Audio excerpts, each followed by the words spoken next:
Did you know there is a deleted scene from Star Wars Episode 8's The Last Jedi that is so ridiculous they had to cut it? On the channel we've spoken quite a bit about some of the best, weirdest, cringiest, and just flat out strange Star Wars deleted scenes, but this one certainly takes the cake. And even for The Last Jedi, the comic relief in this scene was a bit too much.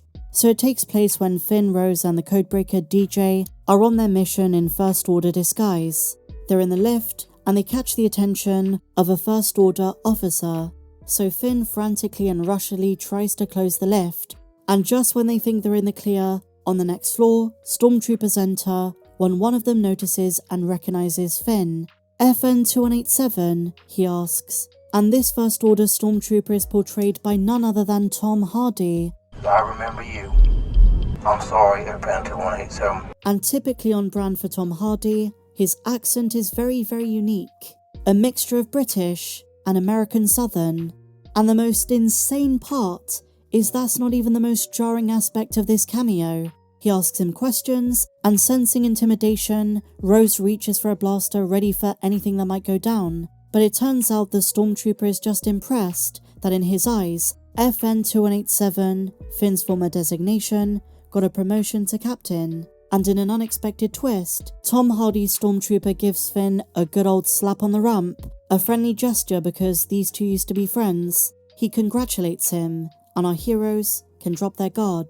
But I've got to say the way I'm describing it doesn't account for the terrible pacing in this scene, but as far as deleted scenes go, I've got to say this one is pretty darn goofy. And if you go to the extra section on The Last Jedi on Disney+, you can hear Rian Johnson's commentary over this scene, and he expresses he loves this scene so much, he's really sad they had to cut it. It's one of his favourite sequences from the movie, but it was repurposed for other scenes, and if you know anything about The Last Jedi behind the scenes, then you might know that some of the deleted scenes did get changed into the final versions, or there were alternate takes, and they chose one at the end in the final cut. But what I should also mention is that this deleted scene is preceded by another scene that was cut. When changing into their disguises, Finn grooms Rose's hair and ensures it looks neat. When you watch it, it seems like a very unnecessary scene, but I guess he's trying to get it to look First Orderly. I mean, to blend into the First Order, you have to keep in mind, they are the heir to the Empire and they have a very strict dress code.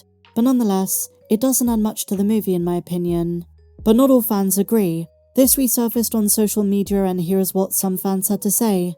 Never seen this, they should have kept this in there. The whole movie should be a deleted scene. That's gotta hurt. Because instead of worrying about the scripts, they worry about bullshit cameos. Worst movie ever made. I mean, personally, I wouldn't go that far with it. Pretty funny scene in itself, but I'm glad they removed it. There's no way any stormtrooper in the First Order wouldn't know about Finn being a traitor. You know what? That's actually a very good point. For me, the perfect deleted scene. Great out of context, but probably wouldn't have fit well in the movie. And this person certainly has a point. I think the beauty of deleted scenes is that you can watch them in isolation, enjoy them for what they are, have a good giggle, see the humour in it, but ultimately come to the conclusion there's a reason it was left out. One person says, pretty cool scene, shame it ended up on the cutting room floor. This is great and hilarious. Didn't Daniel Craig play one in The Force Awakens too? He certainly did.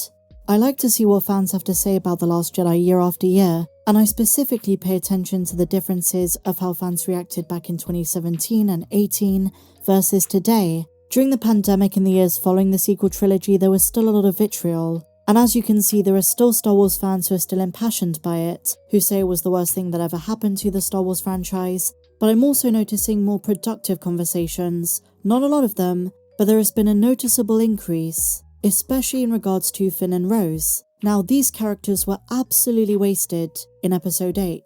And it's kind of frustrating because even in these deleted scenes, there isn't much depth or substance to their characters. Everything that could have defined her, including the loss of her sister, was underutilized and rushed. And with Finn, our grievances with his character go back all the way to The Force Awakens. Finn should have had the Stormtrooper turned Jedi arc. And if he returns in the Rey movie, we need to see it. But when you see deleted scenes like this, you get the impression there was never really an attempt to flesh them out. And I think back to a comment made by John Boyega back in 2021, when he said he was still mad that his character and Rose didn't get the nuance they deserved. They were written so awkwardly and just very dislikable. And I've just come to accept, regardless of my own opinion of these movies, they are part of the new Disney Star Wars canon and there is nothing we can do about it, and so instead, I just focus on the stories I am interested in. I'm really invigorated by John and Dave's Mandoverse. I'm really excited for Andor Season 2. I think despite an oversaturation of Dark Times content, there is still some meat on that bone. And I'll cover sequel stuff from time to time when there is new information or a deleted scene like this video, but I don't really concern myself with over-hating it just because I didn't enjoy it as much as some others might have done. And at some point you just gotta move on from it. And I think personally I'm at a stage where I can talk about the sequel trilogy and behind the scenes content, deleted scenes, interviews, that kind of thing, without really being affected by it because there is so much more that I do really enjoy, and I try to keep it positive in all of my coverage. So returning to the deleted scene in question, I went in with fresh eyes because this is the first time I've seen it in high definition. It's got pretty decent comedic value, and Star Wars is no stranger to comedy. But to their credit, there are some deleted scenes from The Last Jedi which I do think should have been left in. There's one reflective moment with Kylo Ren, Luke's lesson to Rey where he's messing with her about an invasion on Ahch-To, which ends up being the Lanai's annual celebration, and one which I'm sad they cut, BB-8 showing Finn a recording of when he was knocked out after The Force Awakens, and Rey's heart-to-heart with him. Rian Johnson says in the commentary, they filmed this to give Finn an extra reason to go out on the mission near the start of the movie, and I guess for those fans who wanted to see Finn and Rey together, this is one of those moments that connects the two characters in a more profound manner, and it's a sweet moment for BB-8 to be a hero. And then there are scenes that I think would have changed the movie entirely.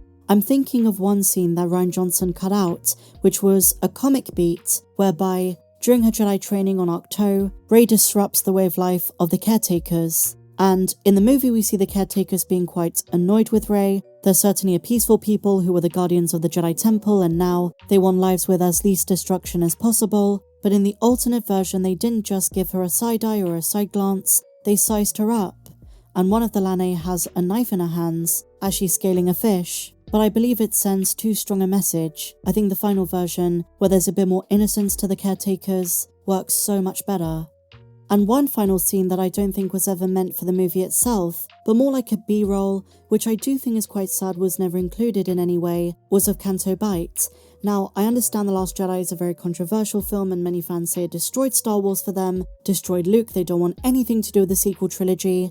But when it comes to the creature design, forget Rian Johnson's decisions and how Lucasfilm planned out the sequel trilogy. If you look at the visual guide for the film, you see all these weird and wonderful aliens created for Canto Bight on Cantonica, which were never actually used in the movie. But believe it or not, they did film a B-roll where you get to see some of these in action, moving about. And I think something in recent Star Wars history, which many fans kind of forget even happened, was there was a big publishing initiative alongside Episode 8. They released books like Cobalt Squadron, there were comics, and one underrated collection of stories is Canto Bight. 4 novellas based on characters from the Casino City. Some of these stories were actually pretty fun. I read them at the time, but I can't imagine them drawing in too much interest today. But if you wanted something more obscure, something more world building concerning Episode 8, this is a book I would recommend. Nonetheless, like I say, the deleted scenes are varied, some of them pretty pointless, don't add anything to the story, and some which I think are a shame were left out. I like talking about deleted scenes. I've made videos on Attack of the Clones, The Phantom Menace, and I do have more to come. So if you want to see more of those, let me know in the comments down below. If you enjoyed this video, please be sure to give me a big fat thumbs up, subscribe if you're new, and I'll see you in the next one. May the Force be with you, always.